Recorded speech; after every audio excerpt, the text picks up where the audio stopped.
Okay, we get to learn a second way of graphing today in section 3. We've been using a table to graph. You just took another little quiz on that. I'm going to turn that around as quickly as possible. Maybe during lunch I'll have that corrected. When you get back, you'll see your results. We're going to use intercepts to graph today. So what does this mean? First, we need to think about the word intercept. So you know, if you know anything about football, about interceptions. They're really fun if you are on defense, right? They're not really fun if you are on offense. So what does it mean if I'm the quarterback and I throw an interception? What does that mean, Jake? It's when the quarterback throws it to the other team. Well, actually, they're trying to throw it to their own team, but he says it ends up getting into the hands of the other team, right? So say I'm the quarterback and I'm going to throw the ball over to Teddy. I'm trying to throw the ball to Teddy because my receiver, and there are potential defenders between Teddy and I. Or if they're not between us, they might want to jump in between us, right? And so if I throw the ball at Teddy, like either Kenzie or Jake might be defending players, right? And if they could catch the ball instead of Teddy, they will have done what? Intercepted. Let's see if it happens. No. I was trying to give it a gift. Okay, pass it back. Pass it back up here. Here we go to Teddy. Oh, and Jake intercepts it. Okay, so that's an example of an interception. Just so you know what it looks like in the real world. Can I get this to start? Here we have the Chargers intercepting a ball last year. Whoa. Or actually in September.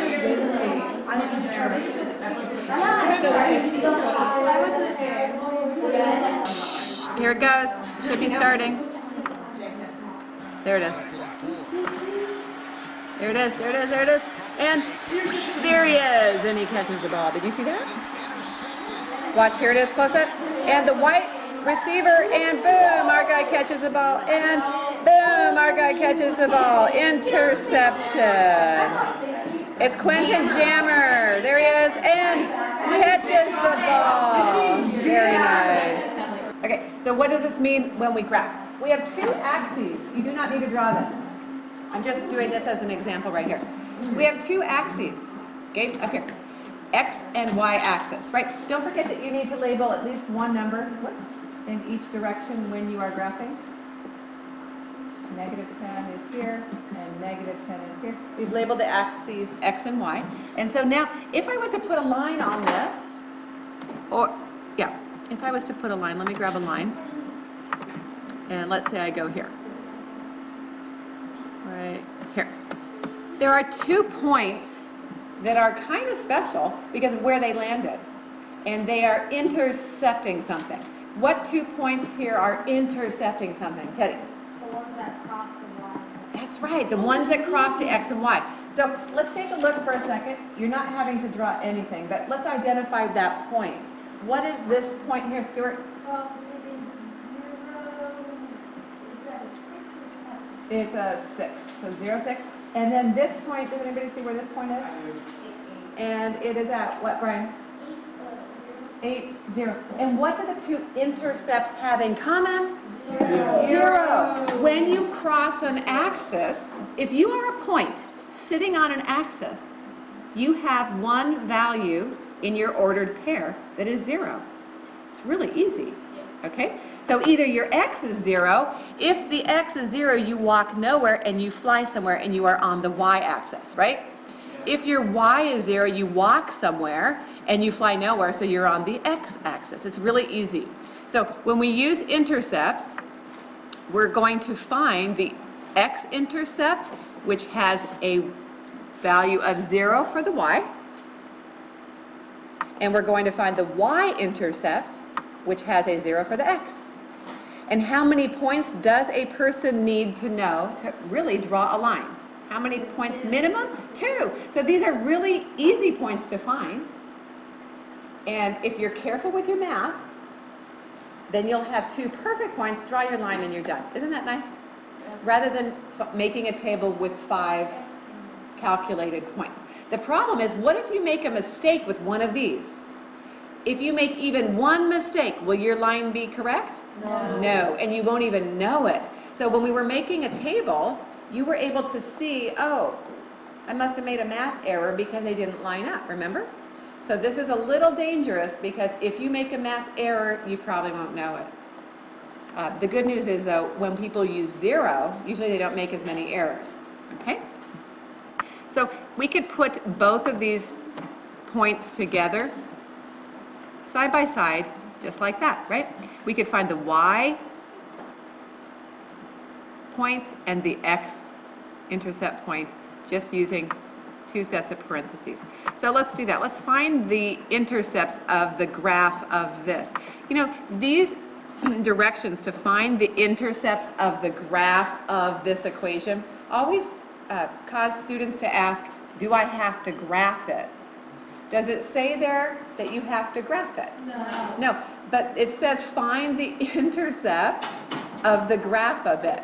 And the intercepts are what? They are points. Everybody say it. They are points.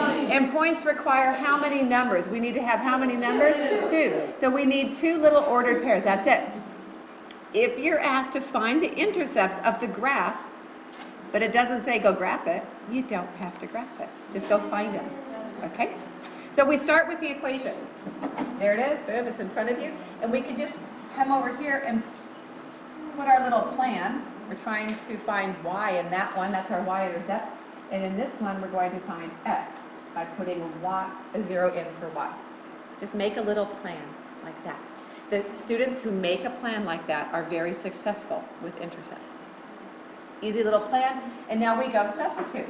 Here's the equation. Y equals 3/4, and instead of x, we put a 0 in there, minus 9. And now you simply solve this for y. What is 3/4 times 0? 0. So we say y equals 0 minus 9. So y equals, what does it equal? Negative 9, right? 0 minus 9 is negative 9. Okay? And then we can come up here and plug that right in. And we now have our point. Okay? Second one is a little different because 0 is the y. So instead of writing y, we write 0 equals 3/4 x minus 9. Okay, so now we're solving for x. So who can give us the first step here in solving? Spencer. Add 9 to both sides. Excellent. Add 9 to both sides. And we end up with 9 equals 3/4 times x. And who remembers how we can move the 3/4 away? Olivia. Times it By? 4. Good. She says times it by 4/3, the reciprocal.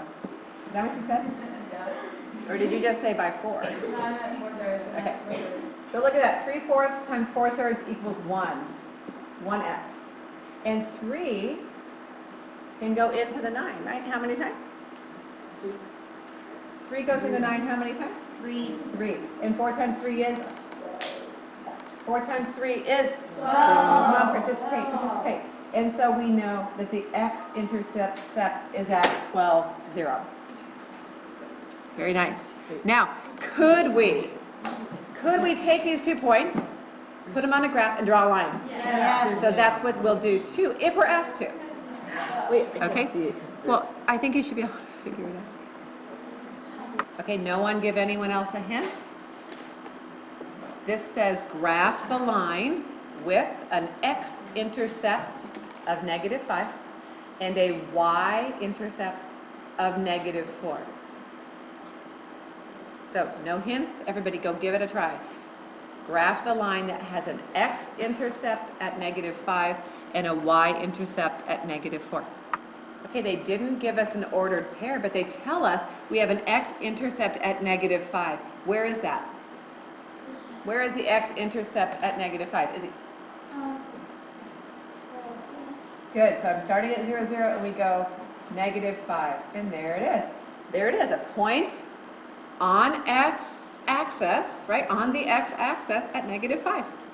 And then where is the y-intercept at -4? Okay, down 4. good, down 1, 2, 3, 4. We have 2 points. Can we draw a line? Yes. That's right. We just, now try to use your note cards that you've been given as a ruler, right? And be really precise with your line. Arrows on both ends. That's it. You have 2 important points plot them, and draw the line. Okay, so we're going to put this all together. We're going to find the x and y intercepts, and then we're going to graph them and graph the line. Okay, here's your equation. Y equals 2x minus 10. So it doesn't matter the order we put these 2 points. This one actually looks like we're finding the y-intercept here and we're finding the x-intercept here. It doesn't matter. Just find the 2 points, right? And then we'll graph them, plot them, and graph the line. So what will we do first? Anyone else? No? Okay, Izzy? Well, we only need these 2 points, right? So we're going to use the equation. Here's the equation, 2x minus 10 for both of these, right? But in the first one, what are we going to do?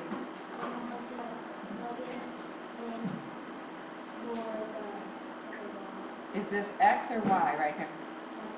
X. So we're going to plug it in for x, okay? And we're going to find y, which makes sense because y is missing there, okay?